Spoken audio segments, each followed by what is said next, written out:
Ынтымақтың берүүлөрүн түз эфирдеги кабарлар маалымат программасы улантат. Студияда Адина Досумбетова. Саламатсыздарбы.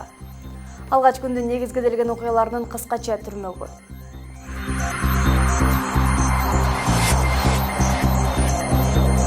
Быйыл мамлекеттик бюджеттен эң көп каражат айыл чарба тармагына бөлүнөт. Учурда 700 миллион сом каралды. 36 айлык мөөнөт менен 3 жылга 6% менен. Ошто дарыкана кампасынан өрт чыкты. Тилсиз жоонун чыгымдары такталууда. Азыркы убакта ошол келтирилген материалдык чыгымдар жана өрттүн чыгуу себеби такталууда. Ноокаттыктар алдамчылардын торуна илинди. Шылуун 30 миллион сом алып качып кеткен. Абдыкапарова Элмира кылып берем деп качып жүрөт.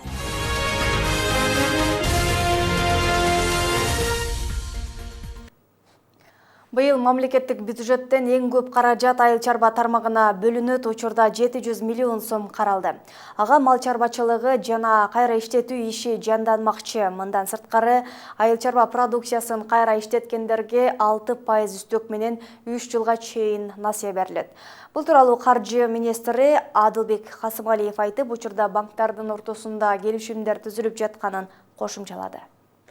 Быйыл 6% үстөк менен айыл чарба продукциясын кайра иштеткендерге насыя берилет. Бул мамлекеттик деңгээлде колдоого алынып, учурда банктардын ортосунда келишим түзүлүп жатат. Мындан сырткары мал чарбачылыгына 18 ай, өсүмдүк чарбасына 24 айга 10% үстөк менен бюджеттик жеңилдиктер берилет. 36 айлык мөөнөт менен 3 жылга 6% менен каржылоого токтодук. Бул өкмөттүн дагы жолу кайталап кетейин, өкмөт токтомун кабыл алды. Эми биз азыр банктар менен бул маселе боюнча иштей баштайбыз. Касымалиевдин айтуусунда быйыл айыл чарба тармагына каражат көп бөлүндү. Мындан улам иштин көзүн таап, киреше табуу тиешелүү тармактын милдети. Анткени өлкөдөгү жалпы чыгаша өткөн жылы 94% түзүп, киреше менен теңделген. Ошондуктан каржы министрлиги имараттарды оңдоо жана автоунаа сатып алуу боюнча берилген сунуштарды четке каккан. 31 декабрга карата 2016 жылы мамлекеттик карыз 4 миллиард 105 миллион долларды түздү. Анын ичинен ички карыз 322,7 миллион доллар, тышкы карыз 3 миллиард 782,5 миллион долларды түздү. Быйыл деле өлкөдө каржы булагы жетиштүү эмес. Ошондуктан кошумча булактар менен ар бир министрлик иштешүүсү керек. Колду кошуруп, мамлекеттин колун карагандан жыйынтык чыкпайт. Анткени быйыл бюджеттин тартыштыгы болжол менен 23 миллиард сомду түзөрү айтылууда. Экономисттердин пикиринде өлкөдө ички дүң продукциясынын өнүмүн көбөйтүп, экспортту күчөтүү зарыл. 8-9 миллиардтан ушу айыл чарбага өзүнчө бөлүп берсе деле жакшы болмок. Эми бул акчаларды тапса болот. Эми эң мындай көңүл бура турган тармак бул жанагы Кыргыз-Орус фондубуз барго. Ошонун көп мына 2 жылга жакындап кетип баратат. Ошондо биз анын жарымын дагы иштете элекпиз да. Анан ушул тараптан карап иштетсе болот да. 2016 жылы мамлекеттин карызы 300 миллион долларга өссө, тышкы карыздын көлөмү 182 миллион долларга жеткен. Бул элдин жашоо шартынын жакшы экенинен кабар бербейт. Ал эми 5 өлкөнүн башын бириктирген базар деле кыргызстандык ишкерлердин бешенесин жылыта элек. Ошондуктан мамлекеттик ипотекалык компания элдин шартын жакшыртуу үчүн жаңы долбоорду сунуштайт. Мисалы жарандардын жарым жарты жеке турак жайы болгон учурда алардын дубалга фундаментине кетирилген коротулган каражаттары өздүк салымы катары эсептелинет. Буга чейин өздүк салымы катары биздин шарттар боюнча акча каражаты катары көрсөтүш керек болчу. Азыркы учурда ошол биздин жарандар үйүн бүтүргөнгө мүмкүнчүлүгү жок болуп кайрылгандыктардан биз ушул өзгөртүүлөрдү киргиздик. Демилге мамлекет тарабынан колдоого алынып, көп кабаттуу батирлер ушул жылы Бишкекте жана Ош-Жалал Абад облустарында курулушу мүмкүн. Бул учурда каржы министрлиги четте турбайт. Февраль жана март айларында кошумча акча каражат бөлөрүн белгилейт. Бирок быйылкы кирешени айыл чарба тармагы толуктап, курулуш иштери 2-чи орунда болот. Гүлзара Бакаева, Жээнбек Сагыналиев, Ынтымак, Бишкек шаары. Ош шаарындагы дарыканадан чыккан өрттүн чыгымдары такталууда. Тагыраагы кечээ түнкү саат 14 чамасында Масалиев көчөсүндөгү дарыканадан өрт чыккан. 3 саатка уланган тилсиз жоого 6 өрт өчүрүүчү унаа тартылган. Дарыкана сонун фарм ишканасына таандык экени айтылды. Тилсиз жоонун кесепетинен кампадагы бардык дары дармектер күйүп кетти. Окуя болгон жерге биздин чыгармачыл топ да барып тасмага тартышты. Бул туурасында Асель Бусурманкул кызы айтып берет. Тура 23:00 учурда азыр Масалиев көчөсүндөгү номер 55-үйдүн бет маңдайында жайгашкан дарыкананын кампасында өрт чыккан.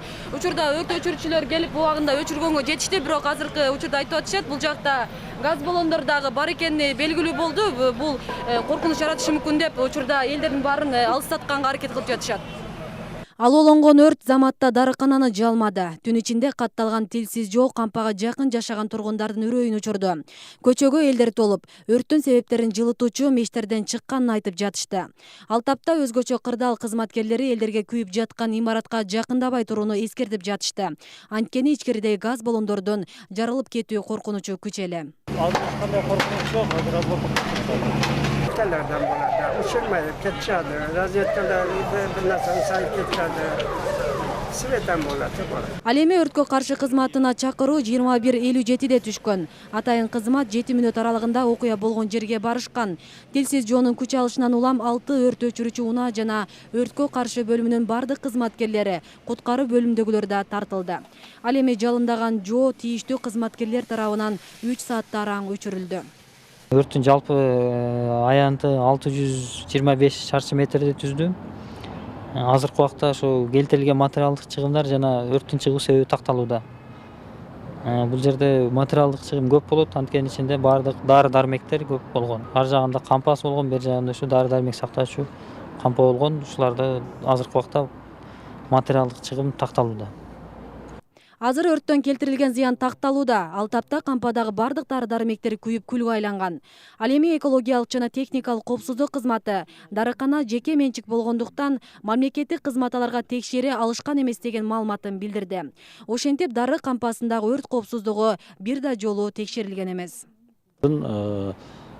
Булар анан бир жерден аренда, бул жерде бул аренда алып турабы, кийин болбосо башка жака көтүп кетиши мүмкүн да. Өздөрүнүн имарат курган эмелери жок. Ошон үчүн муну мен дагы азыр барып тактап, болбосо алып туруп ошол кийинки пландарга киргизишибиз керек да. Эске салсак, өткөн жылы Ош шаарында 170 өрт кырсыгы катталып, келтирилген чыгым 10 миллион 500 миң сом болгон. Ал эми жыл башынан бери Ош шаарында 22 өрт кырсыгы катталып, 1 миллион сомдук материалдык чыгым келтирилген. Алардын ичинен эң ириси мына ушул дарыкананын кампасындагы өрт кырсыгы болуп калды. Мындагы өрттүн жалпы аянты 625 шарчы метрди түздү. Асель Бусурманкул кызы, Кымбатбек Абдусамат уулу, Ынтымак. Ноокат районунун тургуну Чолпонай Калбаева үй алып берем дегендердин торуна илинген. Ага Айтыкан Мусаев аттуу курбусу Ош шаары менен Бишкектен 3 батир алып бермек болуп, 2015 жылы жалпы 30 миллион сом алган. Бирок арадан 2 жыл өткөнүнө карабай убадаланган үйлөрдөн дайын жок. Бул жылдар аралыгында Мусаеванын артынан акчаны кайра кайтарып берүүнү суранганы менен майнап чыккан эмес. Ал эми анын жолдошу батир алып берүү үчүн алынган каражаттарды Элмира Абдыгапарова аттуу тааныштары алгандыгын белгилеп, сөзсүз турак жай берилет деп айтууда. Эки тарапта чыр тууралуу Нуржамал Баргыбаева сөз кылат. Чолпонай Калбаева 3 батирди үй бүлөлүү балдарына алып бермек болгон. Мындан улам керектүү делген акчанын тең жарымын банктардан насыяга алганбыз дейт. Андан соң 30 миллион сом каражатты 3 бөлүп Айтыкан Мусаеванын өз колуна тапшырган. Ал эми Мусаева болсо үйлөрдү 1 ай ичинде Элмира Абдыгапарова аттуу аял алып берет деп убада кылган экен. Анткени менен ал убадалардын айтылганына 2 жыл толду. Бирок бүгүнкү күнгө чейин 3 үй турсун бир дагы батир беришкен жок. Абдыкапарова Элмира кылып берем деп качып жүрөт. Ол вообще Бишкекке барганымда Бишкекте мени даже өлтүрүп койгонго чейин бир машиналарга салып берип кыйнады да. Абдыгапарова менен Мусаева биздин ишеничтүүлүгүбүздөн пайдаланып кетти деп Чолпонай Калбаева бүгүн айла таппай жүрөт. 2015 жылы батирлер үчүн алган документтери дагы жалган болуп чыкты. Алар турак жайларды Ашар коомунан сатып алып бермек болуп, эсеп дүмүрчөктөрүн дагы берген экен. Бул Кифтансаны элдик ашар коому деп жазыптыр дагы, печатты алмазный рудник деп туруп башка печат баскан экен. Мен муну бир да байкабапмын, чындап эле. Менде печаты бар Кифтанса деп эле жүрсөм, аны бүгүн аныктап атпайм. Айткан Мусаева Элмира Абдыгапаралардын жалганына кабылган бир гана Чолпонай Калбаева эмес. Бүгүн ошол эле Ноокат районунан Гүлмира Шамшидова деген жарандагы 2 бөлмөлүү үй алуу үчүн $15.000 берип жибергендигин билдирип арызданды. Айтымында жогорудагы 2 аял азыр алган акчаларынан танып жатат. Ол кандай үй десек, бул ашар коомунда деди. Ашар коому деди. Ушул үйдү салып бүтүрүп, булар майыптар үчүн салган экен, Ош шаарынан деди, мэриядан жер алып деди. Элмира Абдыгапаровага байланышка чыкканыбызда бул маселелер боюнча эч кандай маалымат бербеди. Ал эми Айткан Мусаеванын жолдошу үй сатып алып беребиз деп эч кимге айткан эмеспиз. Акчаларды дагы алды деген кептердин баары жалган дейт. Бир айда деген үй 2 жыл болуп кетип атат. Биз дагы булар катарлык элебиз. Биз дагы үй ошол үйгө пул берген адамбыз. Просто менин аялым бугалар ортого түшүп койгондо Элмира менен тааныштырып койгон. Тааныштырган эмес, Бул биз Элмирага эмес Мусаевага берген. Бул маселе боюнча акчасын алдырып жибергендер Ош шаардык сотуна 1 жыл мурун арыз ташташкан. Анын негизинде тергөөчүлөр алдамчылык беренеси боюнча кылмыш ишин козгошуп, 6 жолу отурум болду. Бирок акчаны алган 2 аял ар кандай шылтоо айтып, соттун жүрүшүнө толук катышпагандыктан акыркы чечим чыга элек. Нуржамал Баргыбаева, Арген Калыбек уулу, Ынтымак. Баткен шаарындагы майып жубайлар жардамга муктаж, азыр аларга жүлөк болуучу жакындары же баш калкалоого бүйү жок. Батирден батирге көчүп күн кечирген жубайлар 6.000 сом жүлөк пул алат. Ал мүмкүнчүлүгү чектелген жубайлардын күнүмдүк оокатына да жетпейт. Алардын көйгөйүн Феруза Аскарбек кызы угуп келди. Аракет кылса болуп, бирок ашып ташып немем жок. Бирин-бири жөлөп жашаган бул жубайлардын баш кошконуна 2 жылга жакындап калды. Үй бүлөдөгү аялы да күйөөсү да биринчи топтогу майып. Аларды камкордукка алган ата-энелери же жакындары да жок. Мен ата менен бирге өзүммүн. Өзүм өтүп кеткен. Аркы атамдын экинчи аялдан болгон балдары эң чоңу 2002 жылы. Алар менен анча деле мамилем жок. 4 жылдан бери өзүбүзчө эле ушу элдин жардамы менен жүрөбүз, тааныш билиштердин жардамы менен. Элмурат үйлөнгөнгө чейин Жалал абаддагы каарлар үйүндө жүргөн. Ошол убакта жубайы Кундуз менен телефон аркылуу таанышып, досторунун жардамы менен үйлөнгөн. Мамлекеттен берилген жөлөк пулу 6.000 сомдун тегереги. Аны батирине жана коммуналдык төлөмдөргө сарпташат. 7.000 жетпейт деле. 6.500, 6.800, 6.900 болот. Грубо говоря, жетти да. Ошонун 2.000 неме кетсе, мына квартплатка. Так, светке өзү 1.500, 2.000 жакын коебуз. Ошого айтсам айтты, светке эч кандай неме жеңилдик жок экен, бардыгы бир экен деди. Элмураттын компьютерде иштөөгө шыгы бар, бирок орто билимдүү болуп, атайын адистиги жок болгондуктан жумушка орношо албай жатат. Кундузхан болсо тигүүчүлүк курсун аяктап, сертификат менен камсыз болгон, бирок жумушка орношууга ден соолугу жооп бербейт. Андыктан аларга кайдыгер эмес жарандардан жардам сурашат. Феруза Аскарбек кызы, Жыргал Абдижалил уулу, Ынтымак. Айыл өкмөт башчысын тикелей шайлоо талап бул жергиликтүү элдин ишенимин арттырып, аткаруу органдарын адилеттүү иштөөгө үндөйт. Бул тууралуу Демилге бүгүн жогорку кеңеште көтөрүлдү. Бүгүн өлкөдө мындан башка дагы кандай окуялар болду? Жаңылыктардын кыскача түрмөгүнөн көрө аласыздар. Куралдуу күчтөрдү реформалоо менен бирге аскер жетекчилиги тартипти чыңдоого жана коррупцияны жоюуга өзгөчө көңүл буруусу зарыл. Мындай талапты президент Алмазбек Атамбаев бүгүн өлкө куралдуу күчтөрүнүн башкы штабынын башчысы Райымберди Дүйшенбиевдин алдында кол койду. Мамлекет башчынын маалымат кызматынан кабарлашкандай, президент өлкөнүн аскер күчтөрүн мындан ары чыңдоо жана өнүктүрүү, алардын күчүрмөн даярдыгын жана ыкчамдуулугун жакшыртуу боюнча көрүлүп жаткан чаралар, ошондой эле чек ара коопсуздугун камсыз кылуу иштери тууралуу маалымат алды. Айыл өкмөт башчысын тикелей шайлоо талап бул жергиликтүү элдин ишенимин арттырып, аткаруу органдарын адилеттүү иштөөгө үндөйт. Демилгени депутат Кенжебек Бокоев көтөрүп эл өкүлдөрүнө сунуштады. Өзгөртүүгө муктаж мыйзамда жергиликтүү кеңештин иштөө мөөнөтүн 5 жылга чейин узартуу маселеси да киргизилген. Талкууда көпчүлүк каршы пикирин айтып, колдогон жок. Анткени айыл жеринде кайчы пикир жаралып, уруу-урууга бөлүнүү орун алат. Мындан улам жергиликтүү өз алдынча башкаруу жөнүндө мыйзамга өзгөртүү киргизүү үчүн бери дегенде 10 жыл убакыт керек. Ал эми айрым депутаттар айыл өкмөткө талапкерлигин көрсөткөндөргө күрөө үчүн төлөнгөн 30.000 сомду ылдыйлатуу сунушун айтышты. Эгерде элге кое турган болсок, кичи айылдар, орто айылдар бар, ар кандай айыл өкмөттөр бар. Баягы эле канга сиңип калган ууручулукка же тууган жег жатка бөлүнмөй деген баягы элди бөлүп жарууга барбаса экен деген максатта мен айттым. Азыр мүмкүн эрте ушул жол менен кетип атканыбыз туура. Азыр мына 370 жергиликтүү өзүн өзү башкарууда шайлоо болуп өтүптүр. 10 гана жерде ушундай кворум болбой, шайланбай калган учурлар болуптур. Бул эми 3%. Бүгүн түрк элдеринин акыны Алишер Наваинин туулган күнү. Ага карата Ош шаарындагы маданият башкармалыгы баш болгон мекеме ишканалардын өкүлдөрү Наваинин айкелине гүл чамбар коюшту. Мындан сырткары акындын ырларынан мектеп окуучулары көркөм окуп беришти.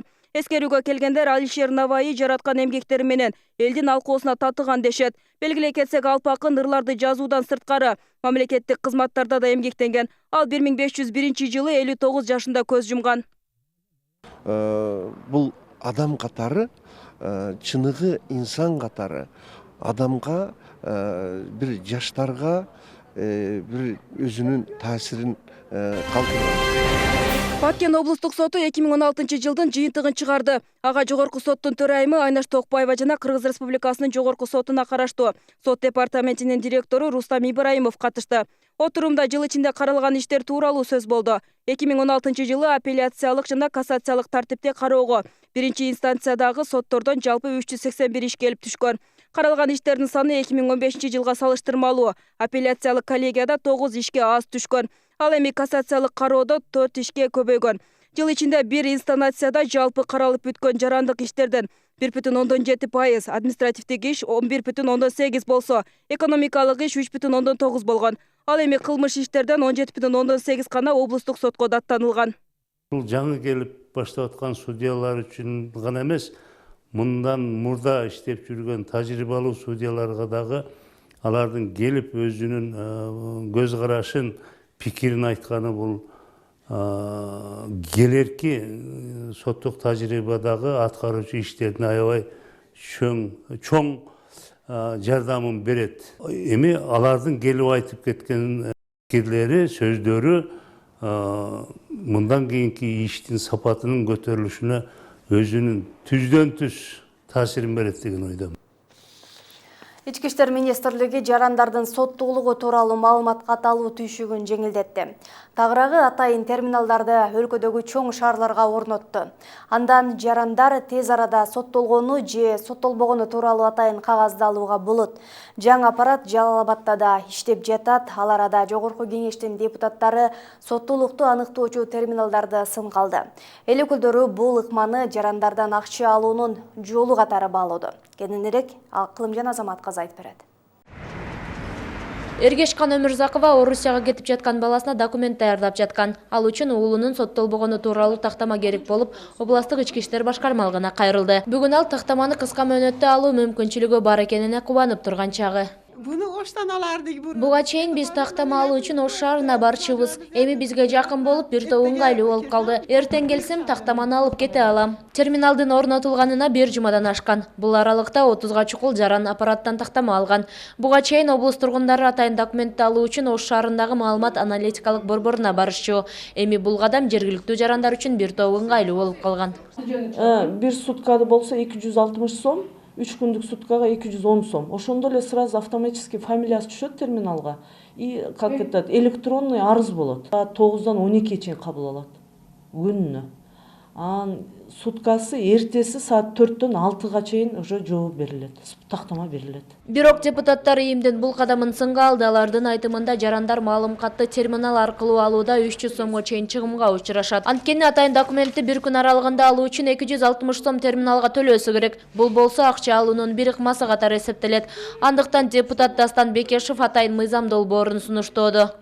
Мен мындай сунуштап атам, жумушка орношкондо кандай жумуш болбосун, ошол справканы өзү кирген жумушка киши албасын,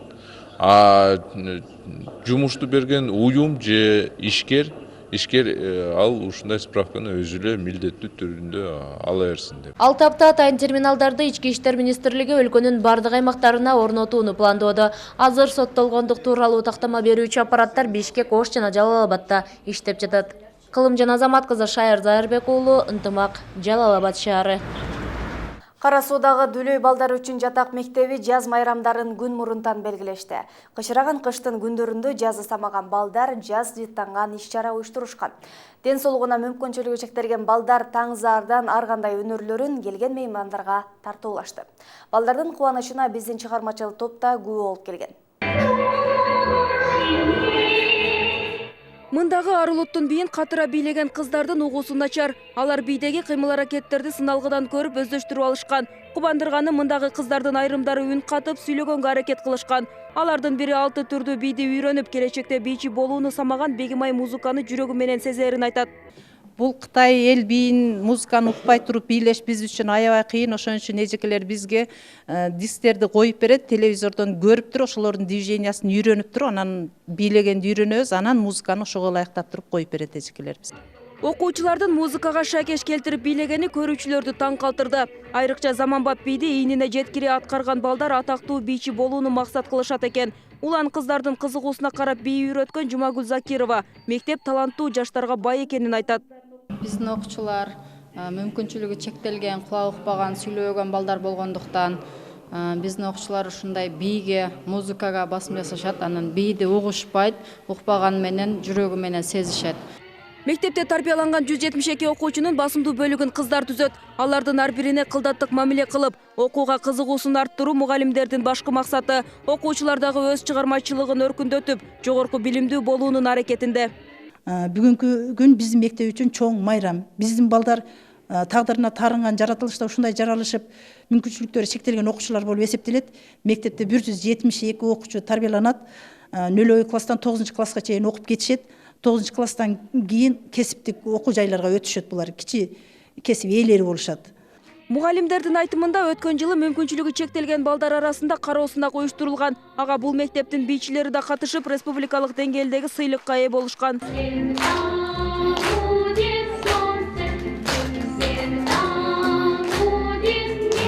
Алмаш Параталиева, Бакчар Асылбек уулу, Ынтымак.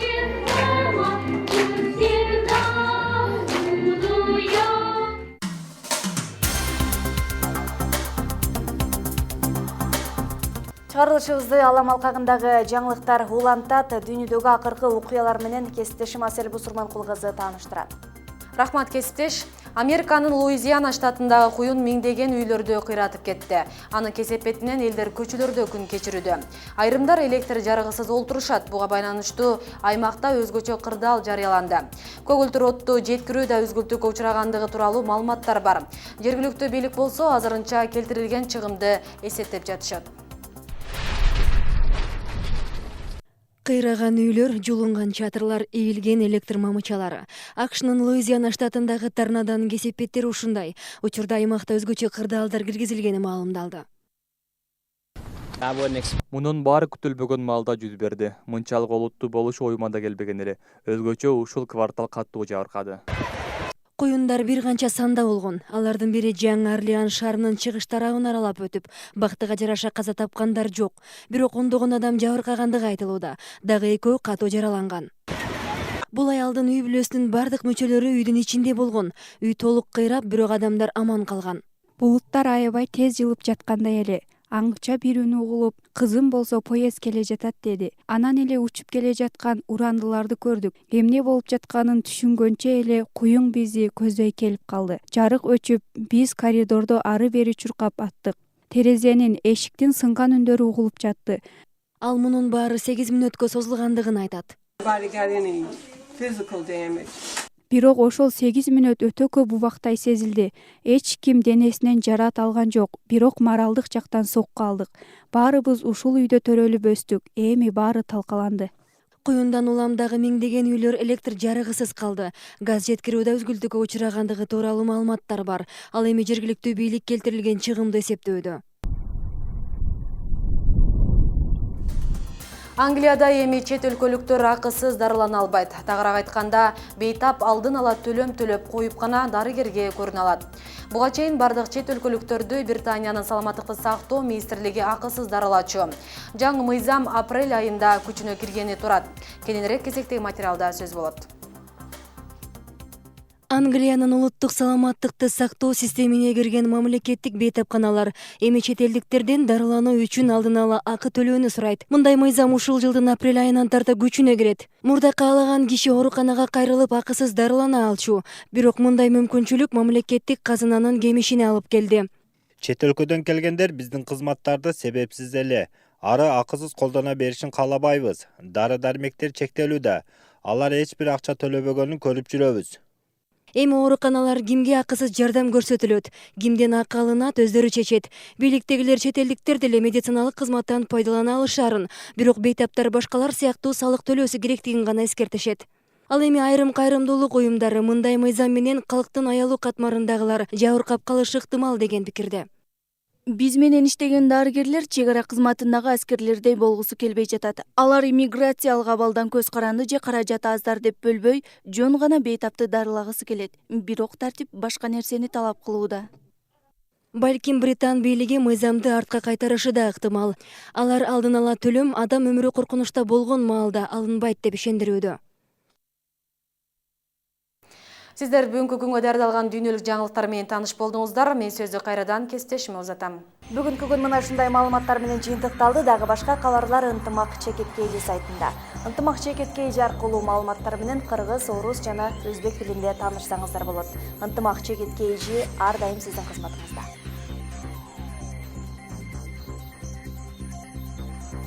Мен сиздер менен коштошом. Алдыда аба ырайы тууралуу маалымат. Саламатта туруңуздар.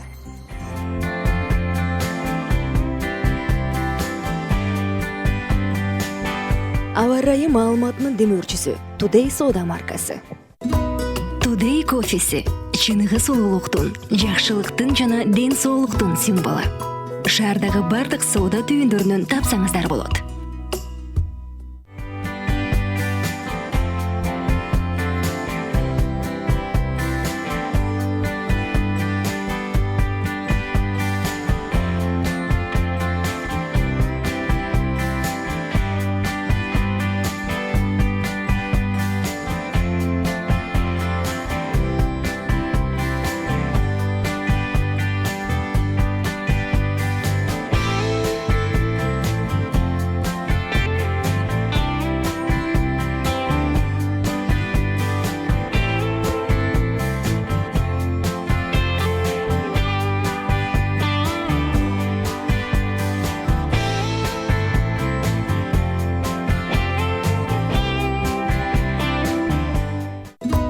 Today кофеси чыныгы сулуулуктун, жакшылыктын жана ден соолуктун символу. Шаардагы бардык соода түйүндөрүнөн тапсаңыздар болот.